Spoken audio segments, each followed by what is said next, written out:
Hi friends, அனைவரும் நலமாக இருக்கிறீங்களா? ஸோ நம்ம இன்னைக்கு எதை பற்றி பார்க்க போகிறோம்னா, நம்ம முஸ்லீம்களோட புனித இடமான மக்கா மதினா பற்றி தான் நம்ம இன்னைக்கு ஒரு சின்ன விஷயம் நம்ம பார்க்க போகிறோம் ஃப்ரெண்ட்ஸ். அதாவது என்னன்னா, முஸ்லீம்களோட ஒரு 5 கடமைகள் என்னென்னு பார்த்துக்கலாம்.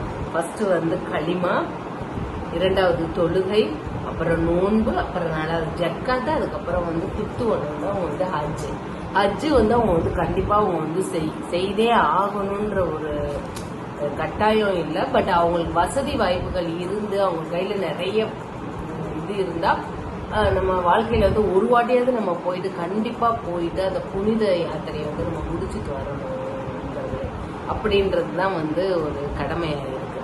ஸோ இன்னைக்கு நம்ம எதை பத்தி அதோட மக்காவோடைய வரலாறு பத்தி தான் நம்ம இன்னைக்கு பார்க்க போறோம் ஃப்ரெண்ட்ஸ். அதாவது சவுதி அரேபியால இருக்கிற இந்த மக்கா மதினா ஒரு காலத்துல பாத்தீங்களா, அந்த இடம் எப்படி இருந்துச்சுன்னா ஒண்ணுமே இல்லைங்க. அங்க வெறும் பாலைவனமா தான் இருந்திருக்கு. அந்த இடத்துல எந்த விதமான இதுவும் இல்லாம அப்படியே ஒரு பாலைவனமா தான் இருந்திருக்கு. முஸ்லிம்க்குன்னு மட்டும் இல்ல, அது இந்துக்களுக்கும் யாத்திராங்கிற ஒரு 4 இடத்த அவங்க போய் பார்க்கணுன்றது தாம் யாத்திரா, 4ஆம் தாம் யாத்திராங்கிறது, 4 தாம் யாத்திராங்கிற ஒரு இடம் இருக்குது. அது ஒரு இடம் அவங்க அதை போய் கண்டிப்பா அவங்க பார்த்தே ஆகணுங்கிறது அவங்களுக்கும் ஒரு கடமையா இருக்கு. அதே மாதிரி அவங்களுக்கு மட்டும் இல்ல, கிறிஸ்தவ மதத்துல இருக்கிறவங்களுக்கு பாத்தீங்கன்னா ஜெருசலம் அவங்க வாட்டிகன் சிட்டில இருக்கு. அங்க அவங்க போயிட்டு அவங்களோட புனித யாத்திரை அவங்க பண்ற ஒரு இது. ஸோ எல்லா மதத்தினருக்குமே ஒவ்வொரு இடம் புனித யாத்திரையா இருக்கு. அவங்க அதை போய் செய்யணுங்கிற மாதிரி ஒரு கட்டாயத்துல இருக்காங்க. ஒரு காலத்துல பாத்தீங்கன்னா ஃப்ரெண்ட்ஸ், அது ஒரு அதுல ஒண்ணுமே இல்லாம தான் இருந்திருக்கு. அப்ப இருந்தவங்க அப்ப நினைச்சு கூட பாத்துருக்க மாட்டாங்க இங்க இவ்வளவு மக்கள் வருவாங்க, இவ்வளவு பெரிய அது ஒரு இதுவான இடமா மாறுங்கிறது இங்க இருக்கிறவங்க யாருமே நினைச்சு கூட பாத்துருக்க மாட்டாங்க. ஸோ அப்படி ஒரு இடத்த தான் நம்ம இன்னைக்கு பார்க்கணும். அதாவது அந்த காபாவை சுத்தி பாத்தீங்கன்னா ஒரு 7 முறையாவது சுத்தணும். சுத்திட்டு அந்த கல்லை முத்தமிட்டா நம்மளோட பாவங்கள் போகுது முஸ்லிம்ஸ் நம்பி அதை இது பண்றாங்க, வழிபடுறாங்க. ஸோ ஃப்ரெண்ட்ஸ், இது வாழ்க்கையில ஒரு வாட்டியா தான் அவங்க கண்டிப்பா பண்ணியே ஆகணுங்கிற ஒரு கட்டாயத்துல இருக்கிறாங்க. ஸோ இந்த காபாவுடைய ஒரு பின்னணியை நம்ம என்னன்னு பார்க்கணும்னா, ஒரு காலகட்டத்துல ஒரு சாரார் என்ன சொல்றாங்கன்னா, ஒரு சாரார் மக்கள் இது மொத்தம் ஒரு 70 ஏஞ்சல்ஸ் அதை சுத்தி வலை வந்துகிட்டே இருக்காங்க. அதை சுத்தி தொழுகை நடத்திக்கிட்டே இருக்காங்கன்னு சொன்னாங்க. அப்புறம் ஆரம்ப காலத்துல இதை கட்டுனதே ஒரு ஏஞ்சல் தான் இதை கட்டுனது அப்படின்ற மாதிரி ஒரு கருத்து நிலவி. ஆனா அங்க இருக்கிற அரபிங்கெல்லாம் இன்னொரு விஷயம் என்ன சொல்றாங்கன்னா, இது ஆரம்ப காலத்துல ஆதாமும் ஏவாளும் ஆதாமும் அவ்வாவும் ஆரம்ப காலத்துல அவங்க 2 பேரும் ஒரு மரத்தை இறைவன் தடுத்து வச்சிருந்த மரத்துல இருக்க கனியை சாப்பிடாதீங்கன்னு சொல்லியிருக்காரு. ஆனா அவங்க அதை சாப்பிட்டதுனால அவங்க எல்லாத்தையுமே இதுவாயிட்டாங்க, எல்லாத்தையும் திறந்த நிலைமையில நிர்வாணமா மாறிட்டாங்க அப்படின்ற ஒரு கருத்து இருக்கு. ஸோ அந்த ஒரு காலகட்டத்துல 2 பேர் தனியா பிரிஞ்சு போய் தனித்தனியா இருந்திருக்காங்க. அப்படி இருக்கிற அந்த காலகட்டத்துல பாத்தீங்கன்னா 2 பேரும் ஒன்னா ஒரு காலகட்டத்துக்கு மேல பாத்தீங்கன்னா அவங்க 2 பேரும் ஒன்னா சேர்ந்த ஒரு பிளேஸ், அவர் ஒன்னா சேர்ந்த ஒரு இடம் தான் அந்த காபத்துல்லா இருக்கிற இடம்ன்ற மாதிரி சொல்றாங்க ஃப்ரெண்ட்ஸ். ஸோ ஆதாமும் ஏவாளும் அந்த இடத்துல ஒன்னா சேர்ந்துருக்காங்க. ஒன்னா சேர்ந்து அந்த இடத்துல ஆதாம் பார்த்தீங்கன்னா முத்தமிட்டு தொழுகை நடத்தியிருக்காரு அப்படின்னு சொல்லியிருக்காங்க. தொழுகை நடத்தினதுனால அந்த இடத்துல கொஞ்சம் கொஞ்சமா கல் இது மாதிரி அமைச்சு அதை ஒரு காபா அதுதான் இதுன்னு சொல்லிட்டு அதை எல்லாருமே வழிபட்டுட்டு வந்திருக்காங்க, சுத்தி வடம் வந்துட்டு. அப்புறம் ஒரு கொஞ்ச நாள் கழிச்சு பாத்தீங்கன்னா ஒரு பெரிய வெள்ளம் ஒன்று ஏற்பட்டு, அந்த வெள்ளத்துல ஃபுல்லாவே எல்லாமே அடிச்சுட்டு போய் எல்லாமே அழிஞ்சிருச்சுன்னு ஒரு இதுவும் சொல்றாங்க. அதுக்கப்புறம் பாத்தீங்கன்னா அதாவது ஹஜ்ரத் ஆப்ரஹாமும் ஹஜ்ரத் இஸ்மாயிலும் சேர்ந்து அதுல ஒரு கட்டிடத்தை எழுப்புனதாகவும், அதுதான் அந்த காபத்துல்லாவா இருந்தது. அந்த இடத்துல காபத்துல்லாவா ஆக்கி அதை எல்லாரும் வலம் வந்துட்டு இருந்தாங்க. வலம் அதை இதை ஒரு புனித இடமா சொல்றதாகவும் சொல்றாங்க. ஆனா இது எல்லாமே ஒரு மாற்று கருத்தா குரான்ல பாத்தீங்கன்னா வேற ஒரு இதுவா இருக்கும். அது எப்படின்னா, ஃபர்ஸ்ட் ஒரு காபத்துல ஒரு பில்டிங்கா இருந்ததாகவும், அதுக்கு மேல பாத்தீங்கன்னா ஒரு மேற்கூரை இல்லாமலும் மேல உள்ள தளம் இல்லாமலும் இருந்திருக்கு. இருக்கு. இப்போ வந்து அதை என்ன சொல்றாங்கன்னா, இந்த ஆதாம் அது ஹசரத் இஸ்மாயிலும் ஹசரத் ஆப்ரஹாமும் கட்டினதுன்னு சொல்லிட்டு இது மாதிரி ஒரு ஸ்டோரியும் சொல்லிருக்காங்க. ஸோ வந்து ஆனா வந்து இது ரெண்டுமே உண்மை இல்லைங்கிறது மாதிரி தான் வந்து நம்மளோட குரான்ல வந்து இருந்தது. அது எப்படின்னா, நம்ம முகமது ஸல்லல்லாஹு அலைஹி வஸல்லம் இருக்காங்களா, நம்ம முகமது நபி வந்து அவரோட காலத்துக்கு முன்னாடியே இது வந்து நடந்தது அப்படிங்கறது மாதிரி இதை வந்து சொல்றாங்க. ஸோ வந்து அது ரெண்டுமே உண்மை இல்லைங்கிற மாதிரி சொல்றாங்க. குறைசிங்கிறவங்க தான் 608வது செஞ்சுரியில பாத்தீங்கன்னா அவங்க தான் வந்து அது அந்த காபத்துல ஃபுல்லாவே வந்து அவங்க கண்ட்ரோல்ல வச்சிருந்தது. அதாக ஒரு கதையும் இருக்கு. அவங்க கிட்டதான் சாவி இருக்கும் அப்படின்ற மாதிரியும், அவங்க தான் வரவங்களுக்கு எல்லாருக்குமே வந்து அதுல இருந்து உணவு கொடுக்கறதுல இருந்து எல்லாமே தண்ணி வழங்குறது எல்லாமே அவங்க வந்து பண்ணிட்டு இருந்ததாகவும் ஒரு கருத்து நிலைக்கு வருது. அது குறைஷிங்கிறவர் தான் வந்து அவர் கட்டுப்பாட்டுக்குள்ள வச்சிருந்தது. அவங்க அந்த சம்சம் நீரையும் அவர் கட்டுப்பாட்டுக்குள்ள வச்சு அங்கே வரவங்களுக்குலாம் வந்து உணவு நீர் எல்லாமே வந்து அவர் வழங்கிக்கிட்டு இருந்ததாகவும் வந்து கட்டணம் வசூலிச்சுட்டு வந்து வழங்கிட்டு இருந்ததாகவும் ஒரு கருத்து நிலவுது.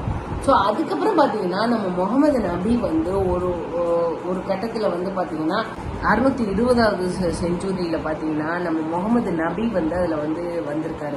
வந்த நேரத்தில் பார்த்தீங்கன்னா இப்போ வந்து அங்கேருந்து மெக்கால இருந்து யாத்திரை வர்றதுக்காக வந்து மக்களை வந்து அங்கேருந்து அழைச்சிட்டு இங்கே வந்திருக்காரு.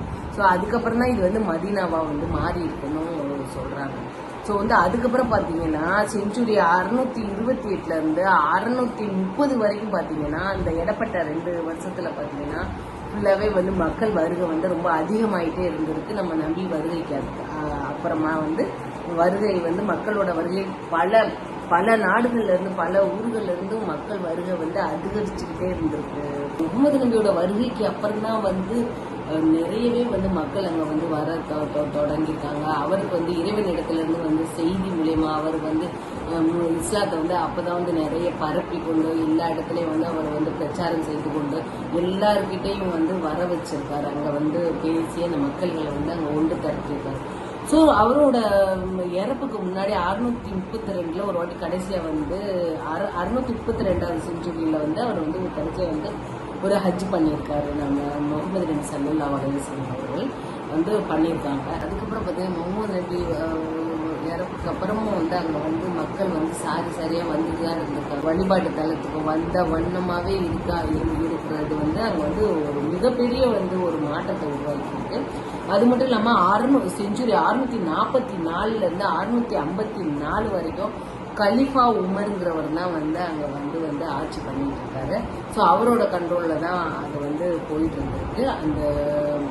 அங்கே வரவங்களுக்கு வந்து எல்லாருக்குமே வந்து அவரோட கண்ட்ரோல்ல தான் மெக்கா மதீனா வந்து இருந்திருக்கு. ஸோ ஃப்ரெண்ட்ஸ், அதாவது பார்த்தீங்கன்னா செஞ்சுரி 644ல இருந்து செஞ்சுரி 654 வரைக்கும் பார்த்தீங்கன்னா கலிஃபா உமர் தான் வந்து அது சுத்து வட்டார பகுதியெல்லாம் வந்து உருவாக்கி இருக்காருன்னு வந்து சொல்றாங்க. ஸோ அதுக்கப்புறம் பார்த்தீங்கன்னா 656ல செஞ்சுரி 656ல அதாவது கலிஃபா உத்தமன்கிறவர் வந்து முக்கியமான மானுமெண்ட்ஸ்லாம் அங்கே வந்து உருவாக்கியிருக்காருன்னு சொல்றாங்க. அப்புறம் அதுக்கப்புறம் உள்ள காலகட்டத்தில் பார்த்தீங்கன்னா செஞ்சுரி 63ல பார்த்தீங்கன்னா ஒரு போர் ஒன்று நடந்திருக்கு. அதுல பார்த்தீங்கன்னா அதாவது அதுல வந்து அப்துல் மாலிக்கும் வந்து இப்ன் ஜுபேர்ங்கிறவருக்கும் வந்து 2 பேருக்கு இடையில வந்து ஒரு உள்நாட்டு போர் மாதிரி வந்து அவங்களுக்குள்ள வந்து நடந்திருக்கு. அந்த ஒரு காலகட்டத்தில் பார்த்தீங்கன்னா மெக்கால உள்ள அந்த காபால இருக்கிற அந்த உடன் டோர் வந்து தீப்பிடிச்சு எரிஞ்சிருக்குன்னு சொல்றாங்க. ஸோ அதுக்கப்புறம் பார்த்தீங்கன்னா அந்த கருங்கல்லும் வந்து 3 துண்டா உடஞ்சிருக்கு அப்படின்னும் வந்து சொல்றாங்க. ஸோ இந்த மாதிரி ஒரு போர்ல வந்து அது வந்து 3 துண்டா உடஞ்சிருக்கிறதாகவும் ஒரு இது வந்து சொல்றாங்க. அதுக்கப்புறம் பார்த்தீங்கன்னா இப்ன் ஜுபைர்ங்கிறவர் வந்து என்ன பண்ணியிருக்காங்கன்னா அந்த 3 துண்டா உடஞ்ச அந்த கல்லை வந்து அப்புறம் வெள்ளியில வடிவமைச்சு வச்சாருங்கிற மாதிரி ஒரு கருத்து நிலவுது. ஸோ வந்து அதுக்கப்புறம் பார்த்தீங்கன்னா அதை திரும்ப பல தடவை வந்து இதுவாகி எரிஞ்சு போய் அதுக்கப்புறம் திரும்ப கட்டமைக்கப்பட்டிருக்கு. அது கட்டியிருக்காங்க. அப்புறம் ஹஜ்ரத் இப்ராஹிம்ங்கிறவர் வந்து பார்த்தீங்கன்னா அதை வந்து திரும்ப வடிவமைச்சிருக்காரு. காபத்துல்லாவை வடிவமைச்சு எல்லாம் வந்து திரும்ப கட்டியிருக்காங்க. அது பக்கத்துலேயே பார்த்தீங்கன்னா ஒரு மசூதியும் பெரிய மசூதியும் வந்து கட்டியிருக்காங்க. அந்த மசூதி வந்து பார்த்தீங்கன்னா அதுவுமே பல தடவை வந்து இந்த மலையாளம் வெள்ளத்தாலும் சூழப்பட்டு வந்து அழிஞ்சிருக்கு. அதுக்கப்புறம் திரும்ப அதையும் கட்டியிருக்காங்க. 1950ல பார்த்தீங்கன்னா அது வந்து ஒரு பெரிய ஒரு மசூதியா வந்து அதை வந்து வடிவமைச்சிருக்காங்க. அதாவது ஒரு 40 ஏக்கர் பரப்பளவில் வந்து அது வந்து உருவாக்கியிருக்காங்க அந்த அந்த மசூதியை. ஸோ வந்து அதாவது அந்த அந்த காபத்துள்ளாவில் மேலே போட்டிருக்க துணி வந்து பார்த்தீங்கன்னா எப்போவுமே அது இஜிப்டில் இருந்து தான் வந்து வடிவமைச்சு வருமா. ஆனால் இப்போலாம் பார்த்தீங்கன்னா அது சவுதி அரேபியாலேயே நெய்யப்பட்டு அதை வந்து போட்டிருக்காங்க. ஸோ காலங்கள் போக போக இப்போ வந்து பார்த்தீங்கன்னா அந்த வந்து கியூபிக்கல் ஸ்ட்ரக்சரில் பார்த்தீங்கன்னா அந்த டோரை வந்து அந்த உடன் டோரை வந்து ஒரு தங்கத்திலேயே ஆன ஒரு டோரா வந்து அதை வந்து கோல்டன் டோரா வந்து மாற்றிருக்காங்க. ஸோ வந்து அந்த மாதிரி வந்து மாற்றப்பட்டுருச்சு. நாட்கள் செல்ல பார்த்தீங்கன்னா வந்து நிறைய வந்து முஸ்லீம்ஸ்கள் வந்து அங்கே வர ஆரம்பித்தாங்க. அது பார்த்தீங்கன்னா உணவு முறையிலேருந்து எல்லாமே பார்த்தீங்கன்னா பல கோடி ஆயிரம் மக்கள் வந்து அங்கே வந்துக்கிட்டே இருக்கிறாங்க. அதை வந்து எல்லாமே உணவுகள்லேருந்து எல்லாமே வந்து ஒரு சிஸ்டமேட்டிக்காக வந்து பண்ணுறாங்க. சிஸ்டமேட்டிக்காக பண்ணி எல்லாருக்கும் வந்து சாப்பாடு வந்து விநியோகம் செஞ்சுட்டே இருக்கிறாங்க. ஸோ வந்து அது வந்து அதை பார்க்கவே அந்த ஒரு இறைவனோட அருளாக தான் அதை வந்து பார்க்குறாங்க எல்லாருமே வந்து. அங்கே இருக்கிற அந்த இடத்துல பார்த்தீங்கன்னா வந்து அவ்வளோ ஒரு அருள் வந்து இருக்குது அப்படின்ற மாதிரி ஒரு நம்புறாங்க. ஃபர்ஸ்ட் போகும்போது வந்து இஹ்ராம்ன்ற ஒரு உடை அணிஞ்சு ஒரு ஒயிட் கலர் கஃபன் துணின்னு சொல்லுவாங்க. அதாவது வந்து நம்ம இறந்ததுக்கு அப்புறம் அதை சுற்றி தான் நம்மளை வந்து அடக்கம் பண்ணுவாங்க. ஸோ அந்த மாதிரி ஒரு கஃபன் துணி ஒயிட் கலர்ல இருக்கும். அதை வந்து நம்ம போட்டுட்டு தான் இங்கேருந்து ஃப்ளைட்டில் போகும்போதே பார்த்தீங்கன்னா இல்லை அவங்கவுங்க இடத்துல இருந்து ஃப்ளைட்டில் வரும்போதே வந்து ஃபுல்லாகவே தொழுகை நடத்திட்டு தான் வருவாங்க. அந்த உடையை அணிஞ்சுக்கிட்டு தான் வந்து எல்லா ஆண்களும் வந்து வருவாங்க. ஸோ அங்கே போயிட்டு அதுக்கப்புறம் பார்த்தீங்கன்னா அந்த இஹ்ராமுடைய அணிஞ்சிட்டு இது பண்ணுவாங்க. அப்புறம் வந்து ஜம்ரத் அல் அக்காபான்ற ஒரு இடத்துல வந்து ஒரு கல் எறிஞ்சு சைத்தானோட இடம் அது வந்து ஒரு சைத்தானோட இடம்னு சொல்கிறாங்க. அதில் வந்து கல் எறிஞ்சிட்டு அதுக்கப்புறம் தான் போயிட்டு வந்து அவங்களோட தலைமுடியை வந்து கொஞ்சம் கொடுக்குறாங்களாம், அதை வந்து இது பண்ணுவாங்களாம். ஸோ அவங்களோட புனித இடம், அதாவது நம்ம இஸ்லாமியர்களுடைய புனித இடமாக வந்து அதை வந்து சொல்கிறாங்க. ஸோ நிறைய மக்கள் அங்கே வந்து சாரியாக வந்து போயிட்டே இருக்காங்க. ஒவ்வொரு வருடமும் ஒவ்வொரு நிமிடமும் வந்து போயிட்டு வந்து வழிபாடு பண்ணிட்டு அங்கே போயிட்டு வந்து இறைவன்கிட்ட பாவ மன்னிப்பு கேட்குறாங்க. ஸோ அங்கே போய் நம்ம என்ன ஒரு பாவ மன்னிப்பு கேட்டாலும் அது வந்து நம்மளுக்கு நடக்கும் அப்படின்றும் நம்பப்படுது. அதை வந்து சொல்கிறாங்க. அதே மாதிரி அங்கே போய் நம்ம எந்த விதமான பிரார்த்தனை பண்ணாலும் அது கண்டிப்பாக அது நடக்குங்கிற வந்து நம்பிக்கைகள் நிறைய மக்களிடத்துல இருக்கு நண்பது. ஸோ அது நடந்தும் இருக்கு. நம்மளும் வந்து நம்மளுக்கு கிடைக்கிற ஒரு நாட்களில் வந்து என்னைக்காவது நம்மளுக்கு வந்து அதுக்கு போகிறதுக்கு உண்டான ஒரு சான்ஸ் கிடைச்சா நம்மளும் எல்லாரும் போயிட்டு அங்கே போயிட்டு நம்மளும் வழிபட்டுட்டு வரணும். அதுக்கு இறைவன் வந்து நம்மளுக்கு வந்து அதுக்கு வந்து கிருபை செய்யணும் ஃப்ரெண்ட்ஸ். ஓகே ஃப்ரெண்ட்ஸ், சரி நாளைக்கு இன்னொரு நல்ல விஷயத்தோட வந்து நான் வந்து உங்களை வந்து மீட் பண்ணுறேன். அது வரைக்கும் பாய்.